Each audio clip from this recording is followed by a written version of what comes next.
Hello, my name is Zalika Perkins, and I am a visual artist that teaches with Project Create. Project Create is a community based nonprofit in Washington, D.C. that promotes creative youth development through multidisciplinary arts education and enrichment. So, today we're doing a spring flower lesson where we are using different materials to create flowers. I am using different handmade pattern papers and also collage paper. So you can just get magazines, old magazines, and cut out flower shapes. If you do not have already have pattern paper, you can create your own. I was working on this where I just drew out a flower shape. And see what I did? I just drew petal shapes, which are just round or almost like long ovals. And then I just did a pattern of curvy lines. And then I even added a color pattern with it as well. So I had color pencils here.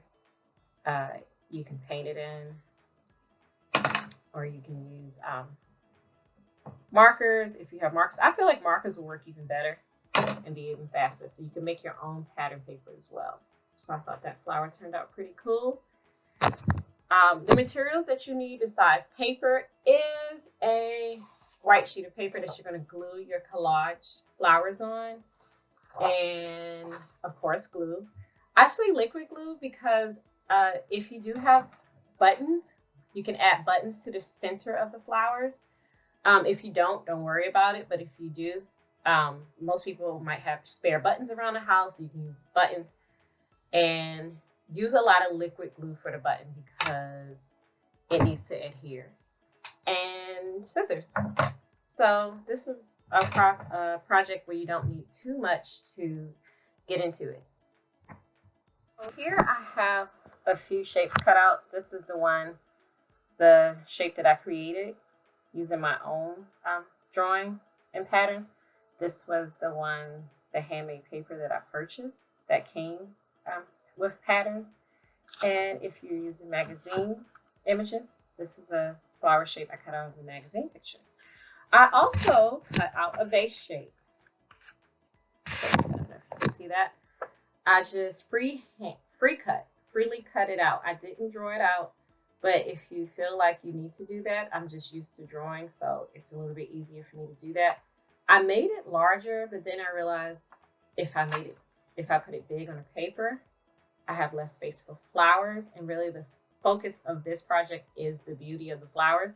So I decided to bring it down lower, and I fold it where I want to cut it. So this is a good part of the paper that I would like to keep it on. So I'm going to cut where I fold it, because that's a good part for the vase, and it is on the paper like so. Again, you can pre-draw the shape of the vase on your paper if you feel more comfortable doing that, and then cut it. So I have my flowers laid out, and I feel like I need some more flowers. I also need some more stems as well. So for stems, I'm going to free cut again. So I have my paper here, and it's just a thin strip that I'm cutting to create the stem. I don't know if you can see that. And I used some green construction paper. You really could use any color paper. This is your design. There's no right or wrong. I just had some green construction paper here, and I'm going to just insert that here, a stem for that flower, and then one for that. And I can continue doing different stem shapes and flower shapes to add more flowers to my paper. Here's another beautiful piece of handmade patterned paper that I'm going to show you how I would cut a shape out. I would normally free cut, but just for your sake, I will draw it out. I think I want to do another organic type curvy flower shape. So I drew that on with the black Sharpie. I don't know if you can see that, but let's see how I cut that out. I am using greens and blues for the most part. Sometimes it's cool when you make a work of art to keep your colors within the same hue, or colors that are similar or closer together on the color wheel. And blues and greens are closer on the color wheel, so I'm going to use those so that my artwork can have a cohesive look like it goes well together. So again, now I have another flower shape, and I can arrange and decide where I want to put that. I can rearrange flowers, and I think we can do a few more flowers, and I might decorate the vase, and I think we'll be ready to rock and roll. So here I have most of my flowers laid out. I feel like I need one more flower here for balance because it's like one here, so I want to balance it out. Again, with art, you're always thinking of how does this look visually? How can I make it look better? So I think I'm going to do one more in like that with that paper. I'm going to actually just free cut. Again, you can freehand it, or if you feel more comfortable with drawing first, you can do that. I have a little bit of space left on this paper. I'll make a smaller version of that flower. I have a smaller piece left. And I'm just cutting kind of like star-like shapes to get a flower shape there. And I have that right there to kind of balance it out. Let's add a few more stems. I have this sheet of paper here that I'm going to cut in half to put a stem here and a stem for this flower here. Notice I didn't glue anything down. When I do collage, I always advise that you glue everything last, just in case you might want to switch around things. So I think I'm ready to start gluing now. So I'm going to show you that process, and then I will forward to the finished product. I like to glue, wait a minute, my glue's a little stuck. I like to glue around the edges, not too much glue, just enough where, and I'm just going to lay that down. I might have to move everything out in its general space. You want to glue down the ones in the back first for obvious reasons. Glue this down. Instead of just cutting this, I'm just going to glue it behind the vase, right? Maybe I'll glue this down. I kind of know where this goes. I'm gluing these long stems down first with the intention of gluing the vase or vase, however you want to call it. It's like potato, tomato, vase or vase. I'm gluing this down first with the intention of gluing this on top, like that.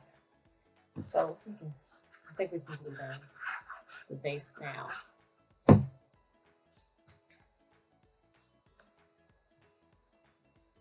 Okay, so we have these. I think this was here. This was here. Let's glue this down.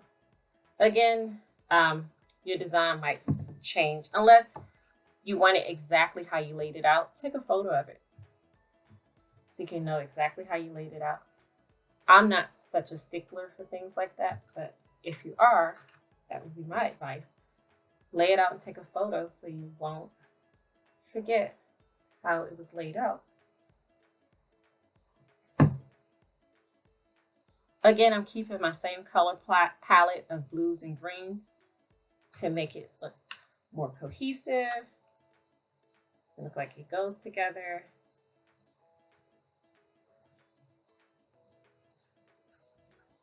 And this would make an excellent Mother's Day gift. This would be awesome Mother's Day. You have these beautiful textured, colorful flowers and a vase, and it didn't cost It shouldn't cost too much to make. It will be more meaningful because it's handmade. This could easily, this is such a great project, it could easily, I just looked it up because that wasn't fully dry. This could easily be framed. You can get a cheap frame from the dollar store.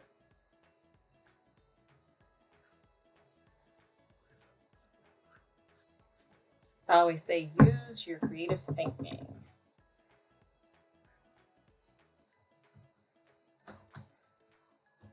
So many different ways to be creative. I want to make this a little bit thinner, the stem. I feel like this stem is a little thick. So I'm going to make that a little thinner and put, wait, we wanted that here for balance. So let's put that over here.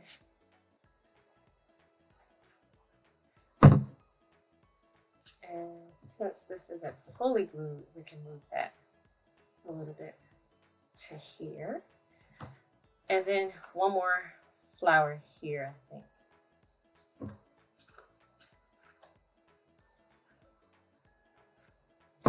I think I want this flower to kind of go behind this one, so that we can see that more. So there we go. We can also let that press down a little bit more, make sure it's fully glued. You can have some lifted edges. It might give it a little bit more texture. I have these blue buttons, again, to keep that same color palette. I'm only going to glue them down with certain flowers. I'm going to use a lot of glue so that to guarantee that they stay. So much so that some glue might ooze out, but that's okay because it will dry clear. Someone gave me these buttons. I didn't have enough, and I knew my neighbor sews. She's a seamstress. So I asked her, did she have any extra buttons?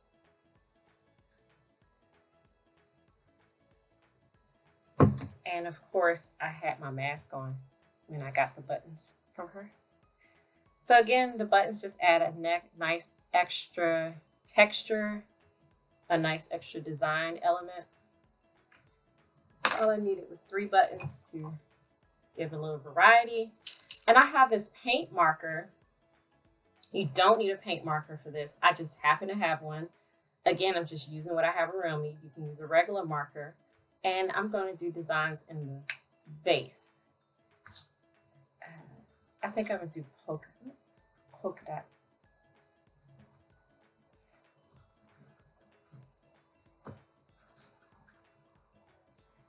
And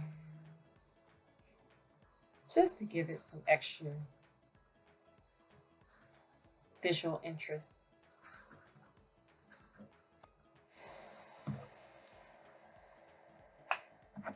Let's do one more polka dot here. And we have a finished product. If you want to add more flowers, you're more than welcome to. You can do a different color scheme. Again, the sky's the limit. As we have all this time at home, I want you to think about all the different ways you can be creative. Project Create has a number of wonderful videos for you to occupy your time and to get those creative juices flowing. So remember to subscribe, and thank you for joining me.